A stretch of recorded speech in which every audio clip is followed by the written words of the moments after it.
있습니다. 초대교회 당시에 로마에서 인정받는 법리학자가 있었습니다. 헬수스라고. 그분은 교회를 어마어마하게 싫어했습니다. 그래서 야유를 퍼붓는 글들을 많이 남겼는데 그 중에 하나가 설교안에 또 화면에 나오는 글입니다. 설교안의 글은 그 두 번째 줄에 나와 있는 우리 기독교인은 이 부분이 원래는 우리는이 맞거든요. 근데 제가 잠깐 착각해가지고 설교안에는 기독교인은 이렇게 써놨는데 우리는이라고 읽으시면 될 것 같아요. 같이 읽어보겠습니다. 교양이 있는 분, 지혜가 있는 분, 양식이 있는 분들은 가까이 오지 마시오.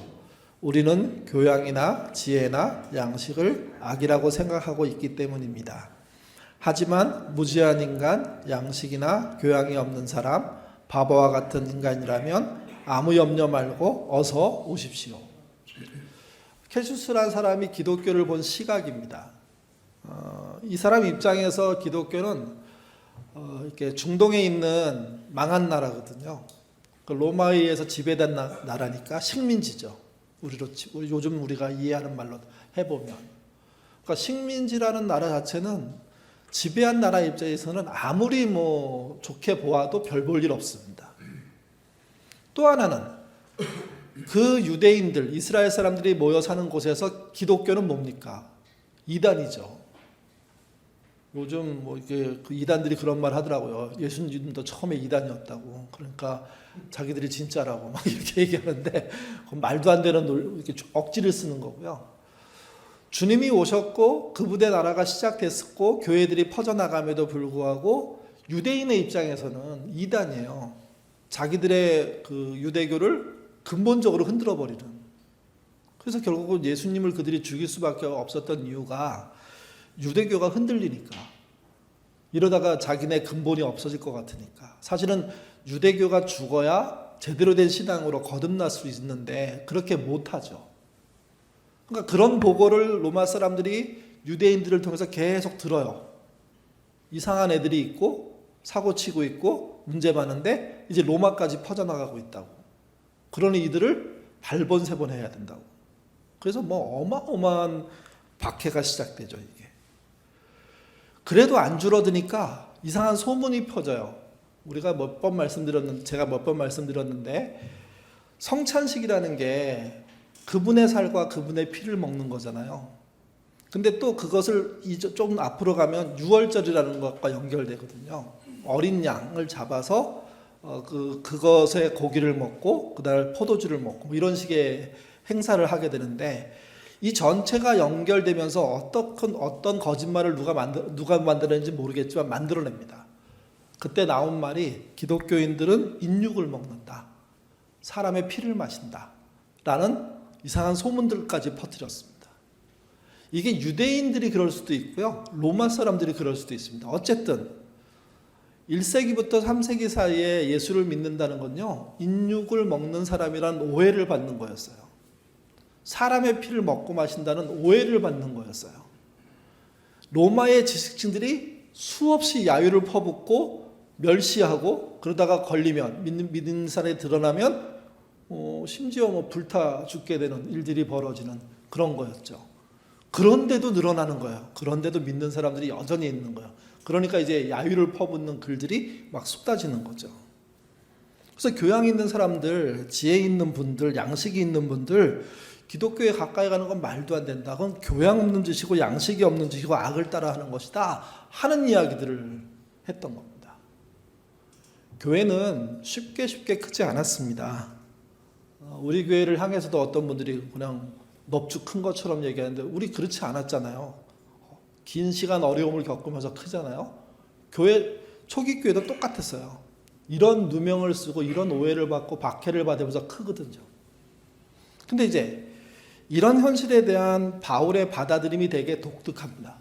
바울이 켈수스가 한 비슷한 말을 하는 것처럼 들리는 이야기를 성경에 써놨습니다. 고린도전서 1장 26절에서 29절입니다. 읽겠습니다. 형제들아 너희를 아닌가요? 예. 제가 그러나 저를 읽어드릴게요. 이거 왜 잘라줬지? 제가 읽겠습니다. 먼저 형제들아 너희를 부르심을 보라. 육체에 따라 지혜로운 자가 많지 아니하며 능한 자가 많지 아니하며 문벌 좋은 자가 많지 아니하도다. 읽겠습니다. 그러나 하나님께서 세상에 미련한 것들을 택하사 지혜 있는 자를 부끄럽게 하시고 세상에 약한 것들을 택하사 강한 것들을 부끄럽게 하려 하시며 하나님께서 세상에 천한 것들을 없는 것들을 택하사 있는 것들을 폐하려 하시나니 이는 아무 육체도 하나님 앞에서 자랑하지 못하게 하려 하심이라. 29절의 결론 이전을 읽어보면 기독교가 켈수스가 말한 것처럼 교양 없고 상식 없고 양식 없고 악에 차 있는 무리로 볼 수 있지 않을까 하는 이야기를 누가 하냐면 바울이 합니다. 바울이. 그래서 이렇게 말해야 심지어 육체에 따라서 지혜로운 자가 많지 않다. 보통 지혜는 경륜과 지식에서 나오는데 지식은 머리가 좋단 말이고 경륜은 인생을 치열하게 살아서 그걸 얻은 결과가 있다는 거잖아요. 그런 자가 많지 않대요. 능한 자, 능력 있는 자입니다. 문벌 좋은 자 없대요. 초기 기독교인들이 어떤 구성을 갖고 있었는지 보여주는 겁니다.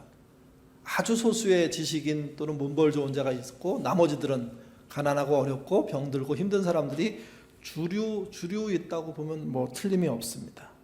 근데 하나님이 그렇게 말씀하세요. 우리가 읽은 27절부터는 그러나 하나님께서 세상에 미련한 것을 택해서 세상에 지혜 있는 것들을 부끄럽게 하신다. 그래서 역전이 벌어질 거라는 이야기를 합니다. 세상이 뒤집어질 거라고 얘기합니다. 세상에 지혜를 갖고 있는 자들이 그렇게 여유 있게 믿음 있는 사람들을 이길 수 없다. 그래서 이 말 속에서 나오는 말이 뭐냐면 하나님의 미련함이 세상의 가장 지혜로움보다 크다.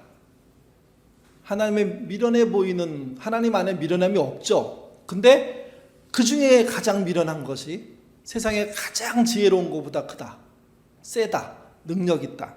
그런 말씀들이 등장하는 겁니다. 그래서 결국 켈수스의 말이 틀렸다고 이야기하는 게 성경의 이야기라는 거죠. 지혜라는 것부터 세상의 정리는 잘못되어 있습니다. 그 세상의 지혜는 이런 것 같아요. 어떤 사람이 큰 기업을 해요. 근데 그 기업을 오너, 창업주 가족만을 위해서 운영한다고 생각해 보세요. 기업을. 반대로 어떤 사람은 본인이 창업했음에도 불구하고 직원과 함께 그리고 세상을 위해서 일한다고 생각해 보세요. 그러면 두 기업은 완전히 성격이 다른 기업이에요. 지혜란 것도 그렇다는 거예요. 세상이 갖고 있는 지혜와 하나님이 갖고 있는 것은 같아 보이고 같은 곳에 쓰여 보이지만 근본적으로 다르다는 거죠. 그래서 세상의 지혜를 갖고 있을 수밖에 없는 우리들, 사람들의 입장에서 하나님의 지혜를 알기 위해서 뭐 해야 되느냐? 잠언이 하는 말은요. 그래서 질문을 던져야 된다는 겁니다. 물어보는 거. 기도는요, 많은 여러 가지 형태의 기도가 있어요. 그 중에 하나가 묻는 기도라는 게 있습니다. 나를 하나님께, 그분의 뜻에 묻는 거. 또 하나의 기도가 있는데 굉장히 많이 쓰셔야 됩니다. 묻는 겁니다. 계속 물어보는 겁니다. 도대체 지금 상황이 무엇이며 왜 이렇게 해야 합니까? 왜 지금 악인들이 득세하고 있고 왜 의인들이 박해받습니까? 왜 전쟁의 욕심으로 이스라엘에 그런 일들이 벌어지고 왜 피해는 전쟁 당사자들끼리 안 나타나고 어린 아기들이 죽습니까? 이런 질문들이 계속 던져지는 것, 그게 잠언이 말하는 지혜예요. 왜? 우리에게 지혜가 없으니까. 아기들이 자라면서 엄마 아빠한테 질문을 많이 해요. 그때가 아이들이 가장 지혜로워질 때예요. 지혜로워질 때. 아주 빠른 속도로. 계속 물으면서 자기 나이 또래는 가질 수 없는 것을 어른으로부터 차입해다 자기 거로 만들거든요. 근데 언제부터 자녀들이 그걸 멈추냐? 본인이 조금 안다는 생각을 하는 순간부터 안 물어봐요. 그리고 언제 다시 물어보는지 여기 계신 어르신들은 다 알죠. 그 어르신이 그의 부모가 돌아가시고 난 다음에 이때 우리 아버지가 있었으면 이건 뭐예요? 한번 물어볼 수 있는데 물어볼 데가 없구나. 신앙도 비슷해요. 물어봐야 될 시간은 안 물어보고 엉뚱한 데 가서 엉뚱한 질문 던지고 있다가 망치는 사람들이 얼마나 많은지 몰라요. 잠언은 그런 사람들을 향한 책이에요. 왜 그랬냐면 저자인 솔로몬이 그런 사람이었거든요. 잠언은 솔로몬 혼자 쓰지 않았습니다. 솔로몬이 쓴 게 제일 많아요. 그리고 솔로몬이 아닌 지혜자라는 표현이 있어요. 그 사람의 이야기들이 있어요. 그 안에. 또 히스기야의 신하들이 편집한 잠언이 있어요. 그러니까 히스기야 왕의 신하들이 당대의 잠언들을 모아서 갖고 있었는데 그것을 잠언을 편집하는 정리하는 저자가 솔로몬이라고 얘기하잖아요. 아마 솔로몬이 거기다가 집어넣은 거죠. 그리고 끝에 가면 아굴의 잠언이라는 것도 있어요. 30장 전체가 아굴의 잠언이고요. 또 르무엘 왕의 어머니의 잠언이라는 게 31장 전반부에 있어요. 그래서 솔로몬만의 지혜가 아니에요. 근데 어쨌든 많은 지혜를 모아놓는 책을 쓴 거죠. 그 지혜자의 가장 잘했던 일이 뭐냐? 질문하고 답하는 거였어요. 열왕기상에 보면 스바의 여왕이라는 분이 등장합니다. 그 사람이 솔로몬의 명성을 듣고 찾아가요. 그리고 자기 인생의 어려운 문제들을 하나하나 다 질문해요. 왕이 다른 나라를 찾아가서 그 왕에게 예의를 갖춰서 질문을 하러 간다는 것 자체는 거의 없는 일이에요. 거의 없는 일이에요. 이 땅에 굉장히 지식자들이요, 또는 굉장히 가르치고 나눠주고 싶은 마음이 많은 분들이 겪는 어려움이 한 가지 있답니다. 그 나눠주려고 하는 그 나눠주려고 할 때 돈만 받으려고 하지 지혜를 가져가려고 하지 않는데요. 그래서 돈이 필요합니다 이런 얘기는 잘하는데 도대체 이 일을 어떻게 이만큼 만드셨습니까? 이렇게 물어보는 사람이 없대요. 정말 지혜로운 학생이라면 돈을 들여서라도 그 사람 지혜자를 찾아가서 진짜 궁금한 것들을 다 물어보고 와야 하는데 그게 없었는데 솔로몬 시대에 있었다는 거죠.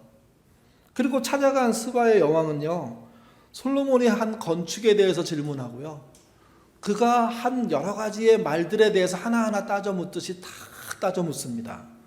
그러면서 점점점 많은 지혜를 얻어가는데 그게 어떤 지혜까지 포함되냐면 복식, 옷에 대한 것, 예절, 언행, 문화, 그리고 음악, 그 다음에 짐승을 키우는 거, 만물에 돌아가는 거, 이치까지 전부 다 물어보는 작업들을 했다고 알려지고 있습니다. 그래서 전 세계적으로 지혜자 그러면 솔로몬인 거예요. 이게. 요즘은 어디다 물어봐야 될까요? 여러분 어디다 물어보십니까? 궁금한 거 있으면 네이버에 물어보나요? 며칠 전에 아마 이게 역사가 바뀐 날이 될 건데 그 챗 GPT, 오픈AI 뭐 이런 관련돼 가지고 행사를 하나 했거든요. 이제는 거기다 물어보라고 그래서 전면적으로 나섰는데 아마 상상을 초월하는 세상이 열릴 거다. 그런 암시를 주는 그런 행사가 있었습니다. 그러니까 그들이 하는 이야기는 그거예요. 우리가 다 알고 있다. 이제 우리한테 질문 던져라.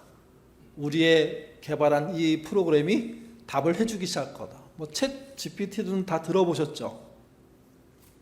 이제는 그게 전방위적으로 모든 인간의 삶 속에 들어올 겁니다.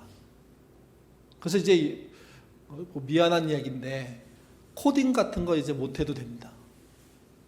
챗 GPT에게 자기가 생각하는 것을 명령 내리면서 코딩해 달라고 하면 그 아이가 다 해주거든요, 전부 다 이제.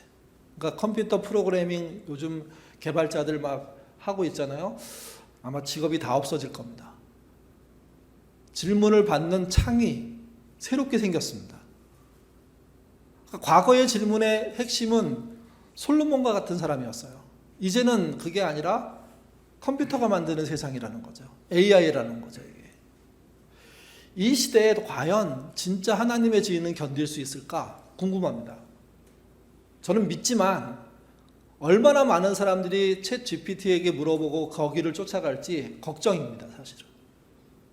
왜 그러냐 하면 챗 GPT는 성경이 갖고 있는 옛날 세계의 이야기가 아니라 지금 세계의 이야기이기 때문에 그렇습니다. 나중에 좀 이야기를 하도록 하죠. 솔로몬은 잠언을 얘기할 때 지혜를 4가지로 표현합니다. 한 가지가 아닙니다. 잠언 1장 6절에 이렇게 써 있습니다. 잠언과 비유와 지혜 있는 자의 말과 그 오묘한 말을 깨달으리라. 그러면서 그 안에 4가지가 나옵니다. 첫 번째가 잠언, 격언을 말합니다. 솔로몬이 말한 잠언서의 잠언은 격언, 옛날에 교훈이 되는 이야기, 금언 뭐 이런 거 얘기하는 거죠. 또 하나가 비유입니다. 풍자. 뭔가 잘못되고 비틀어진 것을 꼬집어서 하는 이야기. 그래서 교훈을 찾는 것. 세 번째가 지혜 있는 자의 말입니다. 이건요, 어린 사람을 지혜롭게 교육하기 위한 교육자가 하는 잠언. 선생님들의 지혜. 뭐 이렇게 얘기할 수 있죠. 그리고 4번째가 오묘한 말입니다. 수수께끼. 옛날에는 수수께끼가 굉장히 지혜를 찾는 좋은 교훈의 방법이었어요. 교육의 방법이었고요. 그러니까 솔로몬의 이야기는 고대 시대 이야기이기 때문에 고대의 틀 안에 그대로 있는 거죠. 우리가 이제 이걸 발전시켜야 됩니다. 이 시대의 실제 현상에서 어떻게. 그래서 이제 뭐 동성애 자에 대한 지혜 이런 걸 찾아내야 되는 거죠. 이게 군대를 가지 않으려고 하는 평화주의자 청년에 대한 지혜 이런 걸 우리가 우리의 지성으로 함께 찾아야 되는 겁니다. 근데 어쨌든 잠언에 있는 지혜는 과거의 지혜이고 과거에 토연된 지혜를 우리에게 알려주는 방식을 통해서 하나님이 뭘 말씀하신지를 알려주려고 하는 겁니다. 지혜의 중심은 1장 7절인데요. 같이 읽겠습니다. 여호와를 경외하는 것이 지식의 근본이거늘 미련한 자는 지혜와 훈계를 멸시하느니라. 지혜 중에 지혜는 하나님을 경외할 때 나온다는 겁니다. 이렇게 말할 수 있습니다. 하나님을 경외하는 상태에서의 질문. 질문을 던지는 하나님을 경외하는 사람. 그거죠. 잠언에는 여호와란 말이 87번 나옵니다. 이 여호와께서 하신 지혜라는 게 이런 거예요. 세상에서 통용되는 지혜라고 하더라도 철저하게 하나님에 의해서 재해석되어야지만 지혜라는 겁니다. 그러니까 우리는 세상에서 통해요. 성경이 뭘 모르는 것 같아요. 이렇게 얘기하는데 아니고 거꾸로 세상에서 흐르고 있는 지혜가 과연 진짜 지혜인지 성경 말씀을 통해서 걸러야 된다는 거죠. 재해석해야 된다는 거죠. 그래서 세상에서 아무리 지혜가 대단해 보여도 성경으로 재해석을 못 해냈다면 쓸모없다는 게 솔로몬의 이야기입니다. 제대로 가치 있게 의미 있게 써야 하는 거죠. 그렇다면 왜 여호와의 말씀, 그분을 경외하는 것을 통해서만 지혜가 걸러질까요? 지혜가 생겨날까요? 첫 번째가 이겁니다. 창조자의 지혜이기 때문이라는 겁니다. 세상을 만든 분의 지혜가 성경의 지혜이고, 그러니 그 지혜가 원판이라는 얘기예요. 원론이라는 얘기예요. 첫 번째 원소스라는 얘기예요. 이게. 그러니 그 소스에 대한 정확한 인식을 가지고 거기다가 물어볼 수 있는 그런 신자가 되어야 된다는 거죠.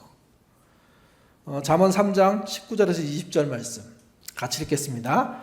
여호와께서는 지혜로 땅에 터를 놓으셨으며 명철로 하늘을 견고히 세우셨고 그의 지식으로 깊은 바다를 갈라지게 하셨으며 공중에서 이슬이 내리게 하셨느니라. 이 모든 말은 모든 것을 그분이 만드셨으니까 창조자에게 묻는 게 지혜라는 겁니다.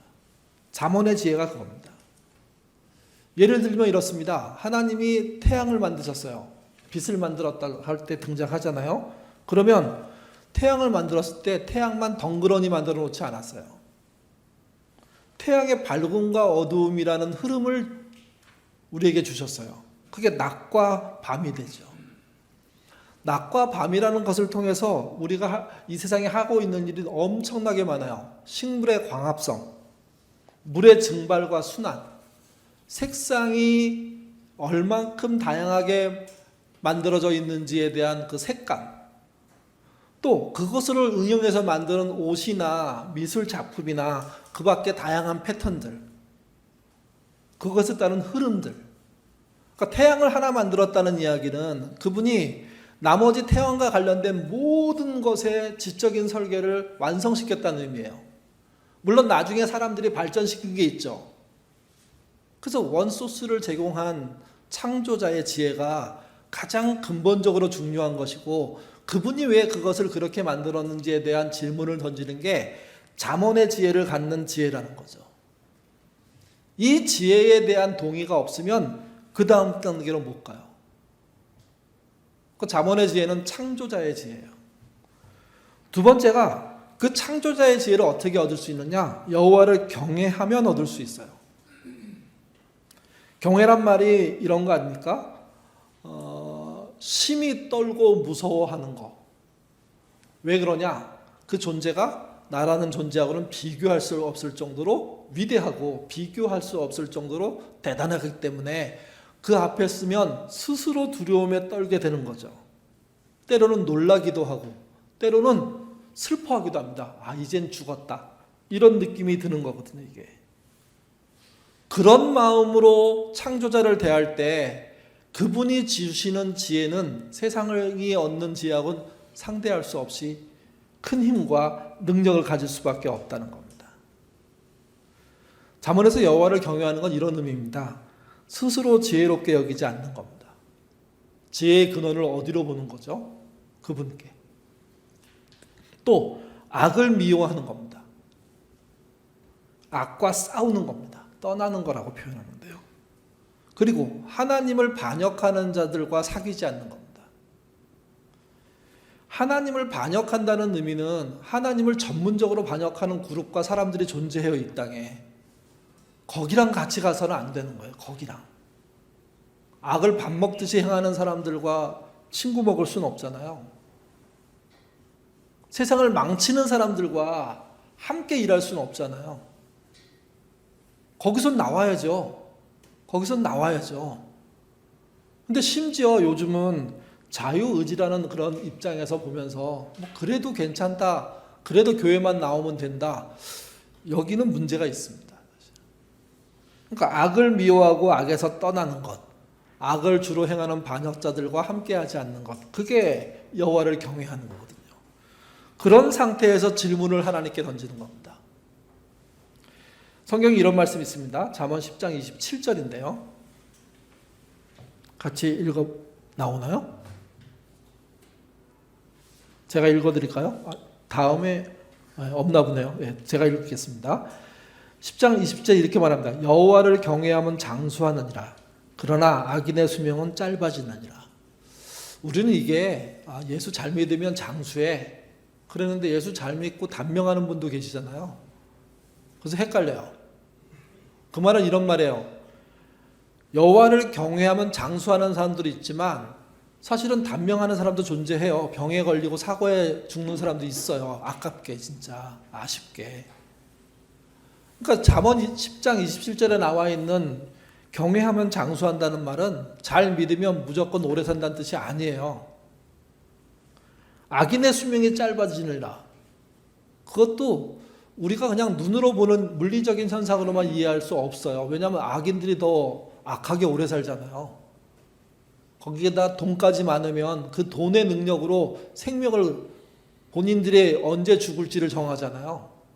계속해서 연명치료하고 심지어는 이제 얼린다고 표현하는데 앞으로 사람을 얼려가지고 다음 세대 언제 태어나게 다시 살 수 있게 한다고 얘기하지 않습니까? 그렇기 때문에 10장 27절에 나와 있는 여호와를 경외하면 장수한다. 악인의 수명은 짧아진다. 이 말은 궁극적인 문제인 거예요. 하나님 앞에서의 문제인 거예요. 하나님은 믿는 모든 자를 영원히 살게 하시기 때문에 장수라는 개념의 이야기를 쓸 수가 있는 거고, 반대로 악인은요, 수명이 짧아질 수밖에 없죠. 그것의 핵심이 뭐냐면 주를 경외하는 겁니다. 믿는 사람들의 가장 큰 실수는 눈에 보이는 대로 판단하려고 하는 겁니다. 아, 오래 살았으니까 복 받았네. 여러분, 오래 사는 거 복 아니고요. 앞으로 우리가 이제 그런 경험을 할 건데, 아픈 상태에서 오래 사는 거 진짜 힘든 일입니다. 진짜. 우리 교인들도 이런 상황에 들어가 있는 분들이 얼마나 연세 드셨음에도 불구하고 치열하게 사시는지 몰라요. 힘들게, 어렵게, 하루하루를 견디면서 외롭게 사시는지 몰라요. 사실 저는 거기에 대안이 필요하다고 생각해요.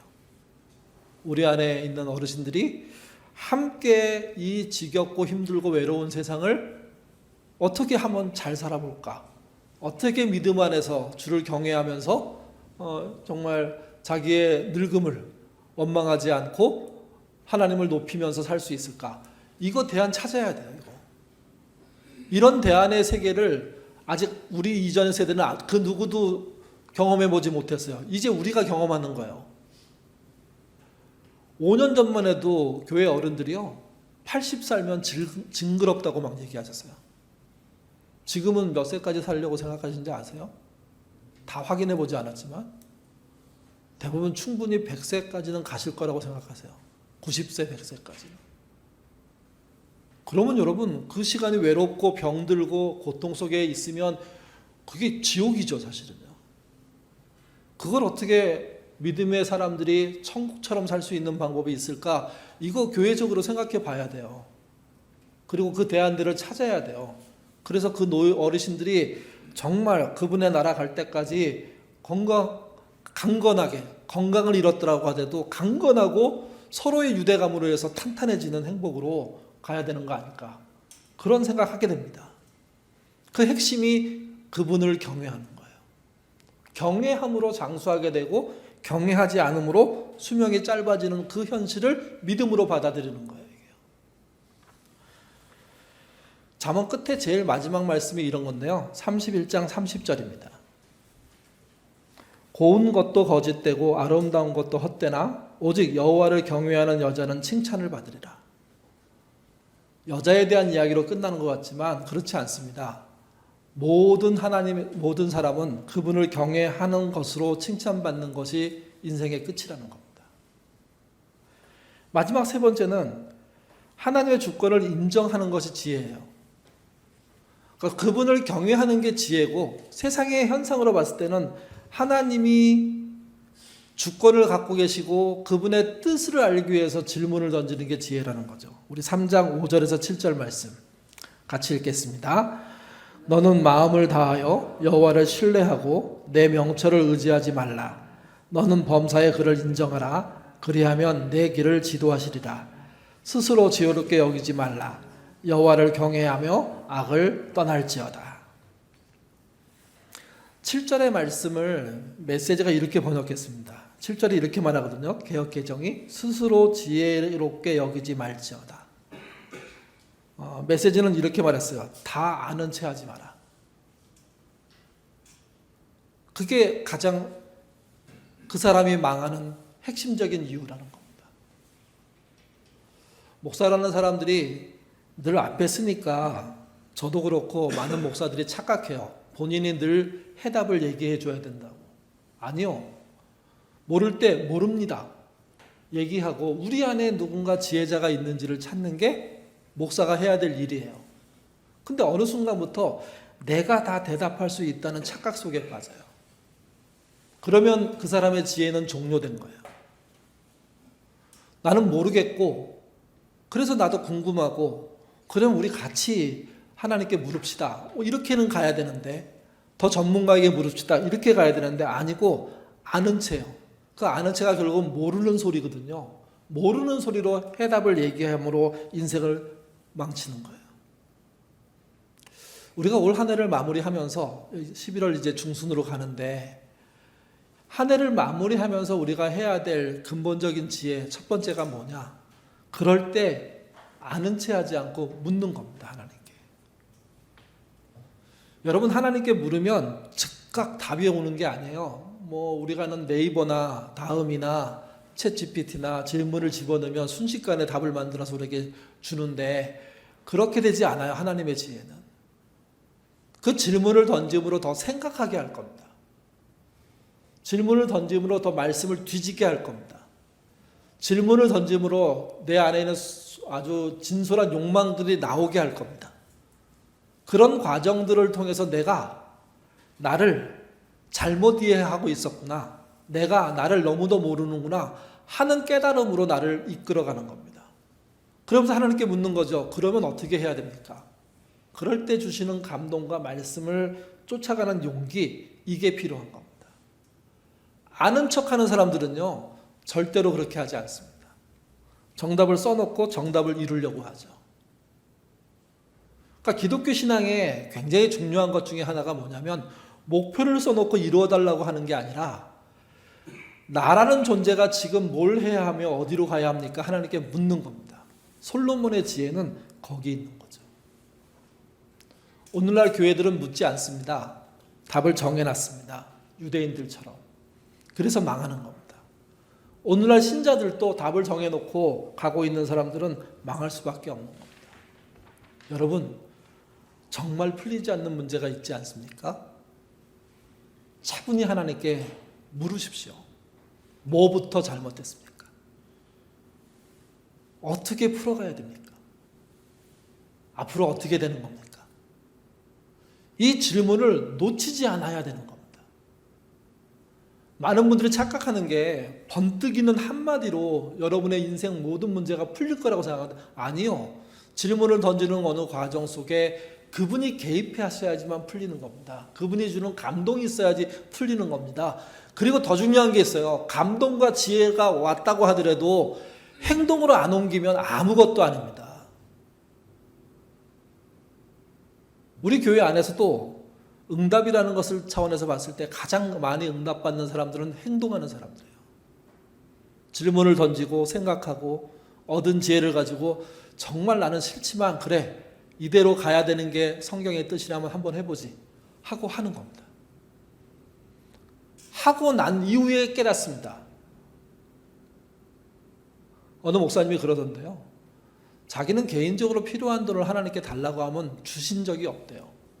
근데 내가 마음속에 감동이 생겨가지고 저 사람을 좀 도와야 돼 해서 있는 돈 끌어다가 뭘 사주고 채워주고 그러면 기가 막히게 며칠 안에 본인이 쓴 돈만큼의 채워짐이 일어난다는 거죠. 그래서 자신은 자기의 욕망대로 살 수 없게 되는 것을 감사할 수밖에 없대요. 왜? 자기 일에 대한 응답이 아니라 남의 필요에 대한 응답을 나를 통해서 주시기 때문에. 더 놀라운 건 그런 과정을 통해서 내 자녀가 내가 하고 있는 일들이 더 알차지는 현장들을 보면서 하나님은 살아계시구나 그렇게 느낀다는 거죠. 박노해는 질문을 던지라고 얘기합니다. 그래서 나는 이렇게 물었다 하는 시를 썼습니다. 시의 시작이 이렇습니다. 그토록 애써온 일들이 안 될 때, 이렇게 의로운 일이 잘 안 될 때, 내가 생각해봐도 괜찮은 일, 좋은 일이고 가치 있는 일인데 안 될 때, 그때 그는 어떻게 했냐? 나는 이렇게 물었습니다. 질문이 자신을 살린다는 겁니다. 첫 번째, 뜻인가? 같이 한번 읽어볼까요? 읽겠습니다. 뜻인가? 길게 보면 다 하늘이 하시는 일인데 이 일이 아니라 다른 일을 시키는 건 아닌가? 하늘 일을 마치 내 것이냐 나서서 내 뜻과 욕심이 참 뜻을 가려서인가? 예, 뜻인가 하고 물었답니다. 내가 지금 막혀 있는데 또는 가고 있는데 잘 가고 있는데 진짜 하나님의 뜻을 따라가는 건가? 뜻 때문에 막혔는가? 그렇다면 뜻을 막고 있는 게 뭔가? 내 욕심이 아닌가? 참 뜻을 찾아야 되는데 참 뜻이 아니라 내 욕심을 이루려고 하는 거 아닌가? 그래서 자신은 늘 뜻인가 하고 물어야 된다고 얘기한답니다. 두 번째가 능인가? 능력이냐 하는 거죠. 거기도 같이 읽겠습니다. 능인가? 결국은 실력만큼 준비만큼 이루어지는 것인데 현실 변화를 바라보지 못하고 나 자신을 바라보지 못해 처음부터 지는 싸움을 시작한 건 아닌가? 처절한 공부와 정진이 아직 모자란 건 아닌가? 예. 능력의 문제인지 여러분 살펴보셔야 됩니다. 내 능력으로 안 되는 일이기 때문에 하나님께 간구하겠죠. 근데 하나님의 일이란 본인의 능력이 얼만큼 준비되어야 할 부분이 있습니다. 이걸 좀 애매하지만 최선이라는 겁니다. 그가 할 수 있는 모든 역량을 동원해서 선하게 최선을 다한 끝까지 가야지만 다음에 그분의 은혜라는 게 존재하거든요. 자기는 하나도 하지 않고 좋은 결과가 나오기를 기대하는 게 가장 문제입니다. 저희 신학교 다닐 때 신학교 뒤에 산이 있어요. 언제 기도를 가장 사람들이 많이 하느냐? 시험을 앞두고입니다. 시험을 앞두고 1주, 2주 전이 아니에요. 시험 바로 직전에 기도도 안 하던 애들이 갑자기 시험 보기 전에 산에 올라가서 기도하고 내려와요. 기도의 능력으로 시험을 잘 보겠다고. 그래서 늘 점수가 안 좋죠. 시험은 그걸로 나오는 게 아니기 때문에. 내가 할 수 있는 최선을 다한 다음에 내가 할 수 없는 영역에 대한 일들이 하나님의 은혜로 이루어지는 게 성경의 이야기인데, 우리는 내가 하고자 하는 일에 대한 최선을 하지 않고 더 좋은 결과, 더 나은 결과, 나만 괜찮은 결과를 얻기를 바라는 거죠. 세 번째가 때인갑니다. 때가 맞나? 여러분, 때가 너무 빨라서 인생을 망치는 사람 많습니다. 때가 너무 늦어서 쓸데없는 능력으로 사는 사람도 존재합니다. 적절한 때인가에 대한 질문도 필요합니다. 같이 읽어보겠습니다. 때인가? 흙 속에 씨알도 싹이 트고 익어가고자 지는 때가 있듯이 모든 것은 인연 따라 이루어지는 것인데, 내 오름은 세상 흐름에 맞추어내지 못한 건 아닌가? 내가 너무 일러서 더 치열하게 기다려야 할 때는 아닌가? 예. 여기 인연은 뭐 세상이 말하는 요행을 말하는 게 아닙니다. 인과관계, 연결되는 거, 이렇게 계속 이어지는 거, 이런 걸 말하는 겁니다. 그러니까 첫 번째 단계가 돼야 두 번째 단계로 가고, 두 번째 단계가 돼야 세 번째 단계로 가는 거죠. 그런 것처럼 그런 연결되는 현실들을 보는 거죠. 그런 걸 할 때 가장 기본은 내가 실력껏 준비하고 있는지, 그겁니다. 그 때가 되면 드러날 건데, 그 때를 못 기다리고 있는 건 아닌지 봐야 되는 겁니다. 질문을 던진다는 것이 생각보다 어려운 일이고, 그 질문을 던진 사람은 근데 지혜자가 됐다는 거죠. 그러기에 우리 교우들에게 올 연말을 이렇게 마무리하면서 잠언 1, 2, 3장의 교훈에 따라 말씀드리면, 다 아는 채 함으로 올 한 해를 마무리하는 것이 아니라 모르겠는 것, 의문스러운 것, 그런 거에 대한 질문을 던질 필요가 있다는 겁니다. 시편의 마지막은 이렇게 끝납니다. 그 시의 마지막은 이렇게 끝납니다. 쓰라림 패배 속에서, 눈물 속에서 나는 나에게 이렇게 물었다. 그래서 견뎠다는 거죠. 그래서 살아났다는 거죠. 그래서 가고 있다는 거죠. 질문 없이 그냥 세상이 요구하는 그 자격을 얻기 위해서 정신없이 쫓아가는 인생을 살다 보면 그걸 이뤄놓고 여기가 아닌가 보다 하는 일들이 벌어집니다. 제가 몇 년 전에 컴퓨터 공학을 공부하겠다는 청년에게 아니다, 그거 바뀔 것 같다. 컴퓨터 공학도들의 실력이 필요 없는 날이 올 것 같다. 그게 이미 챗 GPT와 같은 이야기를 그 당시에 하고 있었기 때문에 안 믿어요. 그것만 하면 된다는 거예요. 최근까지 우리나라 신문에서는 그게 최고라고 계속 얘기하고 있어요. 근데 여러분, 엊그저께 굉장히 파괴적인 일이 벌어졌습니다. 컴퓨터 공학을 공부하는 개발자 공부했던 많은 사람들의 직업을 잃어버리게 되는 그런 날이 수년 안에 그냥 벌어지게 되는 일들이 눈앞에서 버젓이, 그것도 10,000원 정도의 비용만 들이면 할 수 있는 그런 일로 바뀌어버리고 있습니다. 처음에 아이폰이 나왔을 때 전화 거는 거 말고 뭐 할 줄 알겠어, 이렇게 얘기했는데, 여러분, 아이폰이 또 우리가 쓰고 있는 그 삼성폰이 하는 일이 몇 가지입니까? 챗 GPT는 그런 모든 것을 몇백 배 한꺼번에 할 수 있는 그런 기능을 우리의 손에 주는 겁니다. 이제 하나님께 물어보지 않을 겁니다. 더 안 물어볼 겁니다. 그런데 잊지 마십시오. 그런 시대에도 하나님께 묻는 자가, 아는 체 하지 않고 하나님께 묻고 따라가는 자가 결국은 지혜로운 자가 되는 겁니다. 그런 자리에 서겠다는 마음으로 올 연말을 돌아보시고, 정말 하나님의 뜻인가, 내 능력에 맞는가? 때가 맞나? 하는 질문들을 던지시는 저와 여러분 되시기를 주님의 이름으로 부탁드립니다. 기도하겠습니다. 어느새 믿는 사람들은 아는 체 하는 사람들이라는 이야기를 듣습니다. 기독교인들이 있으면 시끄럽다 하는 말도 듣고 말도 많다 하는 말도 듣게 된 이유가 그거라고 생각합니다. 앞으로의 기독교인의 표지는 아는 척하는 사람들이 아니라 침묵하고 물어보고 기다리는 사람이 돼야 됩니다. 과연 내가 하나님의 뜻을 따르고 있는지를 물어야 하고 내 능력에 맞는지를 물어야 하고 제대로 된 때인지를 물어야 하는 신자 되도록 하나님 인도하여 주옵소서. 내게 질문이 끝났을 때 내 인생은 끝나는 겁니다. 내게 질문이 계속 살아있고 끊임없이 내 앞에 벌어지는 일에 대해서 하나님께 묻기 시작한다면 그 묻는 것을 놓지 않고 끝까지 이어간다면 그 사람에게 하나님의 지혜의 길들이 열리고 아무리 컴퓨터가 발달하고 세상이 발달하는 세상에 있다고 하더라도 첨단 과학이 있다고 하더라도 그분의 지혜로 살 수 있는 그런 길들이 열리는 겁니다.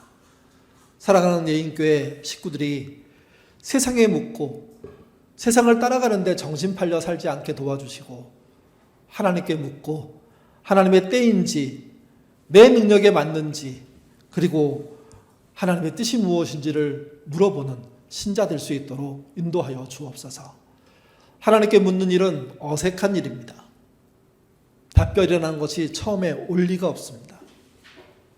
답변이 오지 않음에도 불구하고 지속적으로 물어야 하는 것이고 그 묻던 어느 날 마음속에 일어나는 감동과 주시는 말씀과 그리고 지혜로운 그런 이야기들을 통하여서 우리가 그분의 뜻을 알게 될 것입니다. 그런 뜻을 알 때까지 물어보는 신자 되도록 도와주시고 그 결과를 우리 마음에 품는 신자 되도록 인도하여 주옵소서.